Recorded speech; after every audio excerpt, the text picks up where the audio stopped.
Nous arrivons à l'année 93, qui va être très importante pour la Russie et pour la France, puisque c'est l'année où va être scellée l'alliance franco-russe.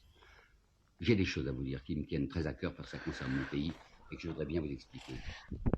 Tolstoï s'aperçoit qu'il y a une mise en scène, un arrangement, une mise en condition des peuples russes et des peuples français pour cette alliance qui, en réalité, ne peut être qu'une alliance militaire, c'est-à-dire une alliance de guerre. Il est bien entendu naturellement dans la propagande qu'on ne parlera que de paix. Alors Tolstoï va écrire un livre qui s'appellera L'esprit chrétien et le patriotisme, où il y a là des choses si admirables à mon sens que je tiens à vous les lire. Écoutez, les Russes et les Français se connaissent depuis des siècles. Parfois, ils ont eu des rapports amicaux, mais le plus souvent, par malheur, leurs gouvernements les ont mis en guerre les uns contre les autres. Tout à coup, une chose admirable s'est produite. Et des millions de Russes et des millions de Français viennent de découvrir qu'ils s'aimaient d'une affection extraordinaire et passionnée. Il y a eu une visite de la flotte française à Kronstadt et une visite de la flotte russe à Toulon, et on a fait de grandes fêtes à Paris pour la réception des marins russes. Les marins russes, d'après les journaux russes, étaient entourés d'une telle affection sur les grands boulevards que, paraît-il, disent les journaux russes, des dames du monde, des dames de la bonne société, se précipitaient au cou de ces soldats russes, les suppliaient de les embrasser, et quand le soldat se laissait embrasser, c'était des tonnerres d'applaudissements qui éclataient. Tolstoï continue, c'est un élan d'irrésistible amour, une fraternité émouvante, et même un sentiment sublime comme on en éprouve qu'aux minutes solennelles de la vie, et ces phrases sont tirées par lui de la presse russe. Il va publier le menu du grand dîner qui a été offert à l'amiral russe Averov à Paris. Consommé de volaille, petit pâté, mousse de homard, noisettes de bœuf à la béarnaise, faisan du Périgord, casserole de truffes au champagne, chaud-froid de volaille toulousaine, salade russe bien entendu, coupe de fruits, parfait glacé à l'ananas et des vins les plus grands crus. Le menu, ajoute-t-il, était plus varié que les discours. Parce que les discours russes comme les discours français étaient les mêmes. Nous nous aimons. Ah, comme nous nous aimons tendrement. Nous sommes transportés de joie à l'idée que nous nous sommes pris subitement d'une si tendre amitié mutuelle. Notre but, le ciel en est témoin, n'est certes pas la guerre, quelle calomnie. Notre but est la paix souveraine et générale, les bienfaits de la paix. Vive le tsar et la tsarine, vive le président de la République française et son épouse.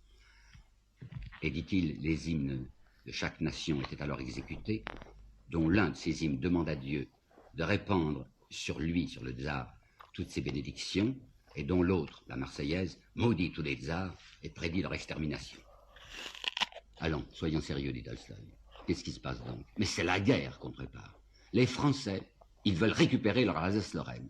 Et Tolstoï va apporter une citation très précise du manuel d'Ernest Lavis, qui est en usage dans les classes françaises. Édition 1889, page tant. C'est Lavis qui parle et qui s'adresse aux petits écoliers français. La France a perdu son prestige militaire pendant la guerre malheureuse de 1870. Pour reprendre à l'Allemagne ce qu'elle nous a arraché, il faut que nous soyons tous de bons citoyens et de bons soldats.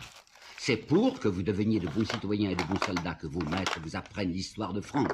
C'est à vous, enfants, qu'il appartiendra de venger vos pères vaincus à Sedan et à Metz. C'est votre devoir, le grand devoir de votre vie, vous devez y penser toujours. C'est clair, hein? Alors, dit Tolstoï, qu'est-ce qui va se passer? Je vais vous le dire, ce qui va se passer, dit Tolstoï. Il va se passer qu'on sonnera les cloches en France et en Russie, et que les curés en France et les hommes aux longs cheveux en Russie entonneront des hymnes de guerre. Il va se passer que des écrivains saisis d'une noble flamme travailleront à répandre dans les journaux la haine et la fureur, heureux de se faire payer ainsi au prix fort. Il va se passer qu'on verra se remuer les propriétaires d'usines, les marchands d'armes, les fournisseurs de subsistance militaire, pleins d'ivresse à la pensée des bénéfices qu'ils vont réaliser. Il va se passer qu'on verra les généraux et les amiraux bomber le torse et se réjouir, car ils recevront double paye et double ration et rubans, croix, étoiles, avancement.